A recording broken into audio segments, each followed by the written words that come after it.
Hey everybody, welcome back. Well, in today's video, I'm going to show you my entire guitar collection by request. And actually, I've been getting this request for a while to do another one of these, but I've been holding off for a couple of months because I knew a new guitar was coming. I've been on the waiting list. It finally came in. I'm so excited to share it with you guys. So we're going to start with the classics, and we're going to move into what I call the contemporary guitars, followed by the guitars with the holes in them, i.e. the acoustics and semi-acoustics, and then finally the shredders. Alright guys, let's jump on into it. Alright, starting with the classics, we'll kick it off with my Fender Mod Shop Strat. Now I did a full video on the Fender Mod Shop, and I'll put a link down below, but basically it's one of the ways you can order a custom Fender instrument, and the ordering is all done online. Now I opted for the traditional alder body, but then chose a roasted maple neck, 4th generation noiseless pickups, and the Elite Bridge. And then we have this green tortoiseshell pickguard, which was very divisive.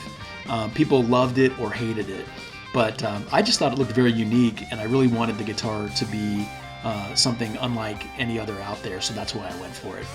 Alright, let's keep moving. My other Fender is this Professional Series Tele, and I chose this model because I thought it represented a nice balance between the traditional and modern. I mean, it looks like a classic Tele, but it has a few modern appointments, like a more comfortable neck profile than the vintage or reissue models. At least for me, it's much more comfortable. A treble bleed circuit, compensated saddles, etc. So again, for me, it was a nice balance between the old and new. And speaking of old, I'm not always a big fan of the traditional finishes that are associated with certain guitars. Like with an SG, you think of the cherry red, right? But with a Tele, I just love the butterscotch blonde. Okay, next we move into my Gibsons, and we've got 5 to go through. The first is my Les Paul Classic Gold Top with P90s, and this was a 20th wedding anniversary gift from my beautiful wife last year. And I made several changes to this one. First, cosmetically, I replaced numerous parts, such as the tuners, truss rod cover, which is now blank, and the knobs, to make it look like a 56 Gold Top, right? Now I suppose I cheated by also making the tuners locking, but at least from the front it still looks like a 56. Also I swapped out the stock Gibson P90s for a set from Lawler pickups, which are absolutely fantastic pickups. I mean, it really transformed the tone of this guitar. So if you're thinking about upgrading your P90s, check out Lawler pickups. Next is my other Les Paul, and this one is a Les Paul Standard Premium Plus, and the titling of Premium Plus comes from the beautiful Honeyburst top on this one. When I was looking for a Les Paul at the time and I saw this top, I kind of knew the search was over. I mean, it's definitely one of my favorite guitars, not only for its looks, but I love the tone too. But I actually swapped out the stock Burstbucker pickups for a DiMarzio Super Distortion and a Super 2. And I know some people might say those are generic choices for pickups, but I just love the tone of a Les Paul with Super Distortion pickups. And there's a clear reason why so many people over the years have gone this route. It simply rocks. Next we have my Gibson SG, limited edition in Alpine white with gold hardware. And you know, when I was younger, I used to think SGs were kind of boring, like a watered down Les Paul. But eventually I came to appreciate them for being really the most comfortable of all the big name or the popular Gibson models, right? The body, the weight, the little contours, the upper fret access, it's just a joy to play. And this one has the classic 57 pickups in it, and you know, while you can still make them scream, I tend to prefer this guitar for when I'm going for a classic rock 70s tone. And this is definitely also my best smelling guitar. And you know, many of you know that Gibson's nitrocellulose finishes have that vanilla-like scent to them. And for whatever reason, this one is the most fragrant of all my Gibsons. That's also the first thing that I always do when I take one of my Gibsons out of the case, is I smell it. I know, I'm a dork, but I can't help it. Next is my Gibson Firebird from their original collection, quote unquote. And I think I may have said this before, but I really do think that Firebirds are underappreciated guitars. I mean, they really are unique within the Gibson lineup for a couple of reasons. First, they aren't just set necks, right? It's got a true neck through body design where it goes all the way down to the butt of the guitar. And then second, the pickups. They aren't just mini humbuckers. The Firebird minis are voiced a little bit differently. Now, speaking of pickups, I also swapped these out for some Lawler pickups once again. They're specifically their Firebird pickups, and it completely transformed the tone of this guitar. Now, for the record, I do not have a relationship with Lawler. I just truly think they make great pickups, at least the ones I've tried. So the last Gibson on the list is my newest guitar, and I have not used it in a video, until this one. And this is Gibson's 1958 Mahogany Flying V model with a dark and rich walnut finish that I really love, and it's built by their custom shop. Now, I'm not sure how many of these Gibson made, but they've been building them since early last year, and right now there's a bit of a wait for one if you're looking for one. I think Gibson is just probably more focused right now on the new Hendrix Flying Vs that debuted recently. But anyway, this isn't an exact replica of a 58, right? Because, for example, those had Carina bodies, and this one is made of mahogany. And there's a few other differences, but it's close enough for what I was really looking for. And man, does this guitar sound awesome. It has a set of Gibson's custom buckers with Alnico 3 mags. And honestly, these are the best sounding Gibson pickups I've ever had in a guitar. On most of my Gibsons I've owned, not all, but most, I've swapped out the pickups for different ones, but I have no plan to do that here. And the last thing I want to mention here about this guitar is the neck profile. So that was one spec that had me a little bit nervous. Gibson calls it their authentic chunky C profile. And because I don't have very large hands, sometimes the bigger neck profiles just don't work for me. But fortunately, this one feels comfortable to me, which was a big relief because I just love this guitar. So next up is my Lotus Mini Single Cut. This is often simply referred to as a Lotus Mini Les Paul. And while I'm not sure you can technically call this a classic, I thought it still made most sense to add it here as I'm wrapping up the classics because obviously it's a bit related by design, And I bought this guitar not for travel purposes, but because I wanted a mini guitar that I could tune up a minor third. So the E strings become G strings, for example, right? Just like my all-time favorite guitar player, Eddie Van Halen, did when he employed a mini Les Paul replica tuned accordingly for the song Little Guitars.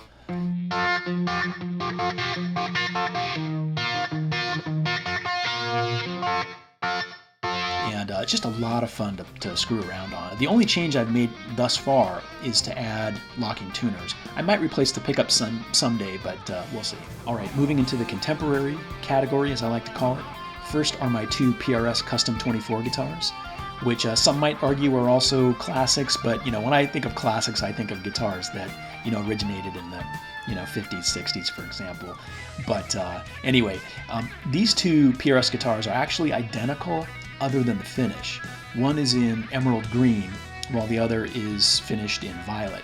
And both are 10 tops, which PRS only gives to those tops that are near perfect. And these are the Custom 24 PRS flagship guitars from their Core.Line, right, made in the US. And I think I mentioned this previously that the Core PRS Custom 24, that was my dream guitar for many years. When I was a teenager in the 80s and PRS first started advertising in the guitar magazines, I would just drool over these guitars. They looked so exotic yet refined with their beautiful figured tops, the killer flames and the bird inlays. Finally, I got one in the early 2000s, which I played the heck out of, and ultimately I sold that one in order to fund one of these newer models. And obviously I love them so much, that's why I have two. They just seem to fit me like a glove. Such a joy to play. Okay, next we move into my Suhr guitars. We've got three to go through. The first one here, which was my first Suhr, which is their Standard Plus model. This one has an unusually curly maple top, because usually these models have a rather conservative flame top. So when I spotted this one, I gravitated toward it because it's pretty unique for a Standard Plus. The curly top almost looks quilted too, right?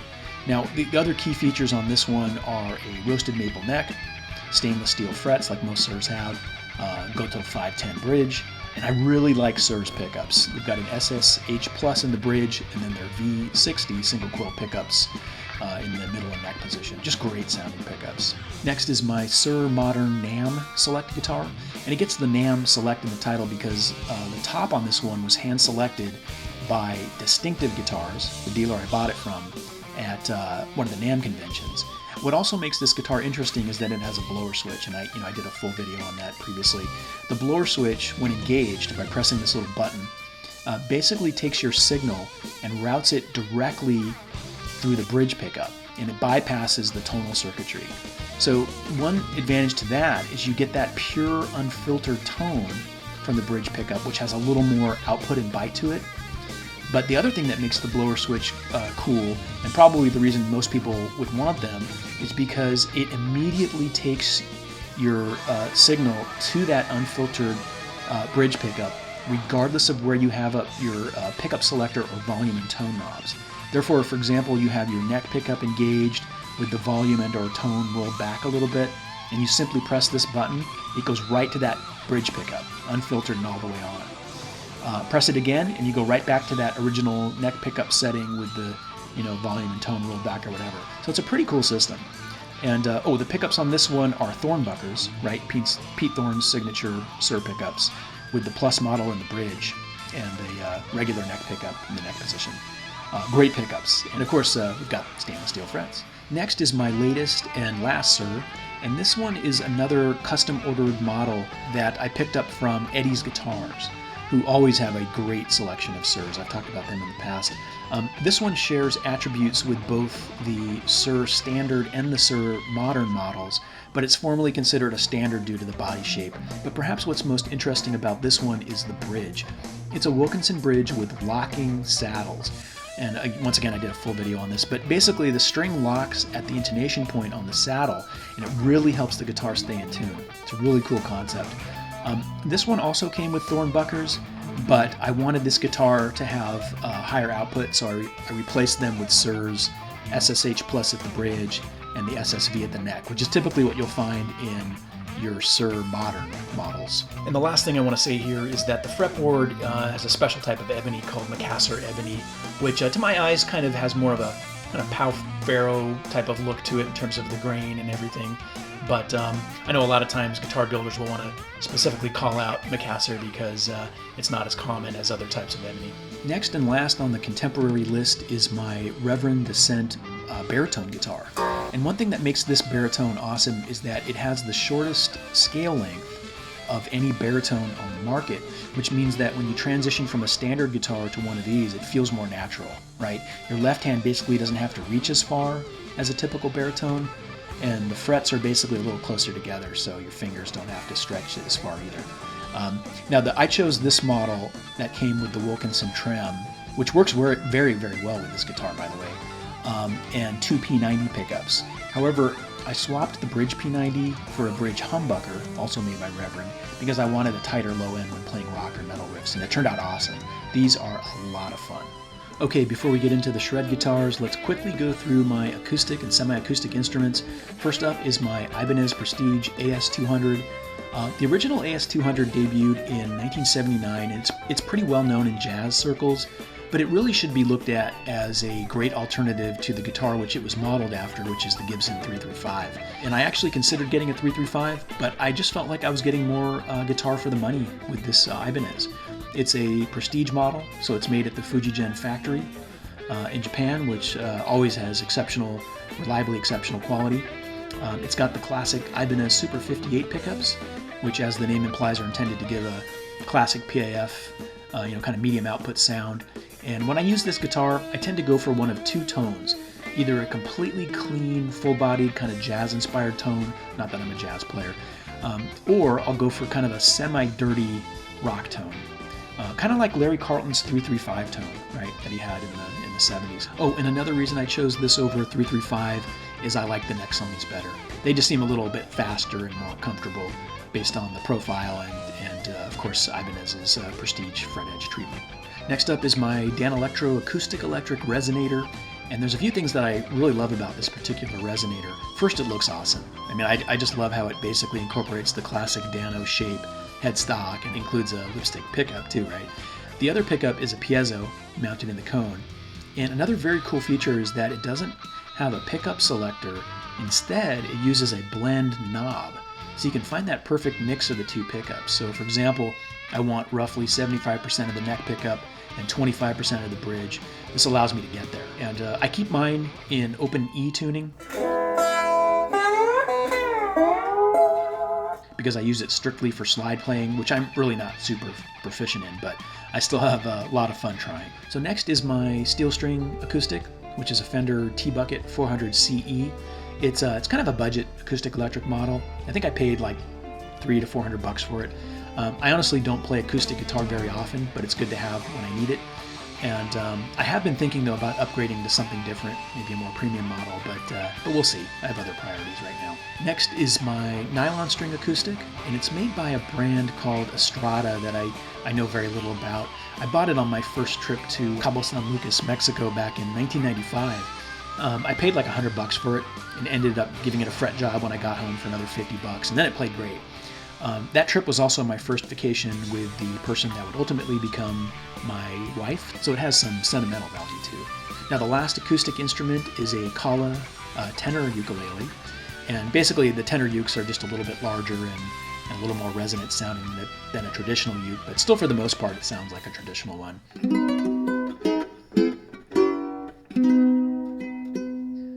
Alright, let's start the shredders with the EVH Wolfgang USA Signature guitar. And this is basically modeled after the touring guitar that Eddie Van Halen used on the 2015 tour.